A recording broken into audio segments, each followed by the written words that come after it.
So when you describe the Santa Claus hat, it has a white furry band with kind of a cone-shaped, flexible. It doesn't stand up, but it's kind of a soft material plus a middle white ball at the end. Is that the same hat we're talking about?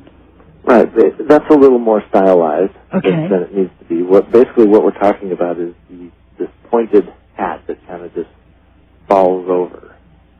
Now, we can find it on a Mercury dime.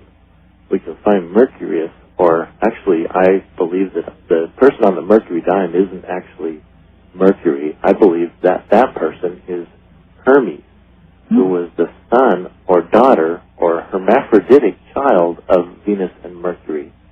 But that's another story. Okay. But so we can see the hat Libertas, the goddess Libertas, is always shown wearing the hat. And if we look at the Liberty pennies, the old ones show Liberty carrying this, what's called the Phrygian cap, or the Liberty cap, on a staff.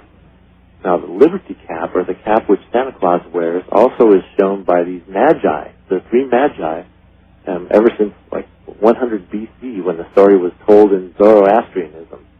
The three magi are wearing these Liberty caps. Liberty caps are associated with the actual Liberty cap mushrooms, which are the Psilocybe semelanciata mushrooms.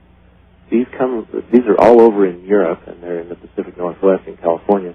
in the United States, and they're quite familiar to a lot of people who study mushrooms, because these are the mushrooms that are thought to produce true liberty within. The knowledge of liberty, or the freedom from religious and government oppression, is found by experiencing the mushrooms and the psychedelic state that they produce. So this is one of the reasons why Santa Claus wears this liberty cap. And I go into this really extensively in all the different gods and representations of this liberty cap that are found all over through Europe and all the way down into even in there's mushroom representations in the caps of the kings and the pharaohs of Egypt. So, but it's very interesting to see that another association with Christmas and Santa Claus is his hat. Yes. They don't so skip on anything. Let's see. We've talked about Santa Claus and shamanic and German and Nordic gods. Yes. And we talked about him wearing the red and white, because the shamans do the same thing. They're personifying the mushrooms. We talked about the reindeer, which are the shamanic herders that also eat the mushrooms, and that's why they can fly, by the way. That's why they're thought to fly, because the mushroom they take is the Amanita muscaria. The common name is the fly agaric, or the fly mushroom. Yes. Because when you take it, you can leave your body and you fly, or the senses that you're leaving your body and fly. So we talked about the reindeer. We talked about the chimney. We talked about the stockings. Oh, the tree. I guess we did. We talked about the tree because the pine tree is one of the trees that the mushrooms grow under. So the present of Christmas, the reason that we put brightly colored packages underneath the trees is to represent the mushrooms which grow under there, which are the gift of the gods. So all over, through all these different areas of the world, we're talking about these mushroom cultures. The mushrooms are always considered to be a gift of the gods, and when we put a gift under the tree, which was something that was done all as far back as in Egypt by Isis, who, when in the association with the birth of Horus story, a pine tree grew overnight, and so Isis put presents underneath it to represent the growth of, or the birth of Horus, of course, who is the sun again, the sun of the heavens and the sun of the earth. And so that's why we put presents under their trees. So everyone who's got a Christmas tree in their house, look at it right now, because if you see those presents underneath that tree, if you go walk around into the nature and you're looking underneath pine trees, you're going to find the mushrooms there. And a lot of the places that grow mushrooms, that grow pine trees, they also grow these Amanita muscaria mushrooms for people who happen to want them. So one of the best places to find amanitas is a Christmas tree farm. But you can also find them in nature, and that's probably the best way, is to go find your own patch up in the mountains. Get thee up to the mountains and find the kingdom of heaven.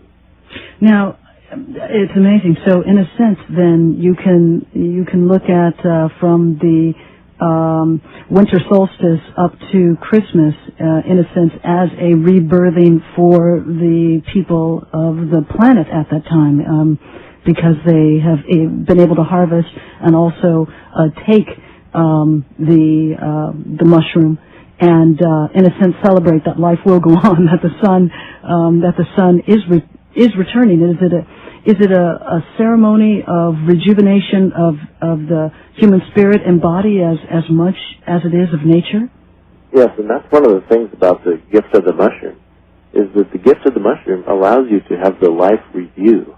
You have the time doesn't exist when you're on it. So as you start to come into the experience, then time stops, except for it speeds up for you. So in other words, you see your whole life pass before your eyes in a matter of minutes. And this is where you go to judgment. You're judging yourself.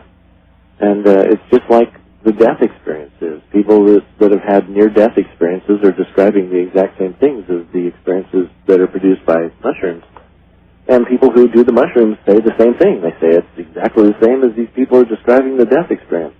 So this is one of the things about the shamanic death and rebirth experience, is that you get to have a life review, except for you get to still live and think about it. You get to realize and learn from it, rather than when you die and you have your life review, then it's too late for you to do anything about it.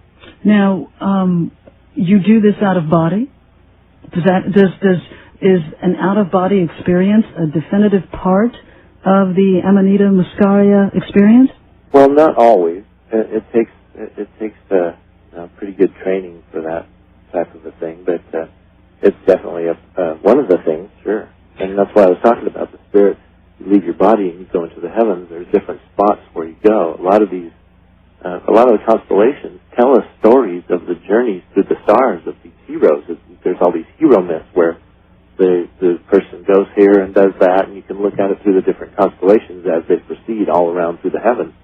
So the journey of the hero is through the stars, going to all these different spots and doing these different things. This represents out-of-body experience.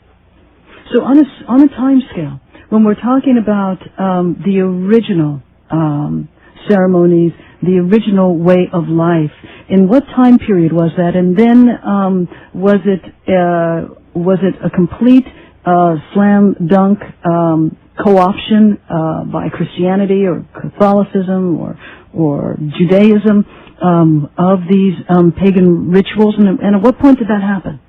Yeah, well, it was pretty much what we would call a pharmacratic inquisition.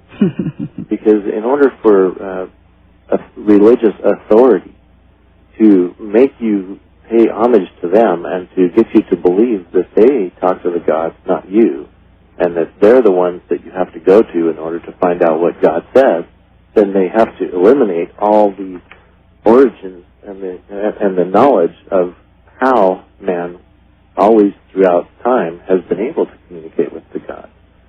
So even though they still retain all the symbols, the entryways to the buildings, the mushroom symbols in their architecture and their doorways, the religious symbolism of the Eucharistic substance that you take, the sacrament that you take to have this communal experience with God. And by the way, it's sort of funny that people, when they get the sacrament, some people just take it and it's just one of those things, you just do because everybody's doing. But there's other people that actually, when that comes time to take of that substance, they understand what it's supposed to mean. And so when they take it expecting something. And a lot of people take it and they go, this is kind of weird, I really expected this to be some type of an experience, but nothing happened, Mm-hmm. So they go, well, I took the wafer and drank the water, but nothing seemed to happen. And, remarkably, it's always your fault. You're unworthy. You must have done something wrong. Or you better go home and think about it. Come back and pay us tithing in a few years or something. So it's remarkable that they can get away with this fraud that they're pulling over on everybody, what they call the doctrine of transubstantiation, where they're supposed to take this wafer and go abracadabra, and it's supposed to become literally the body of God. Right. Well, excuse me, but no, that's not what it is. And we're not all cannibals. Yeah, we're not cannibals either. We're not actually eating a piece of the person, So it's talking about an actual fleshy substance that is actually here.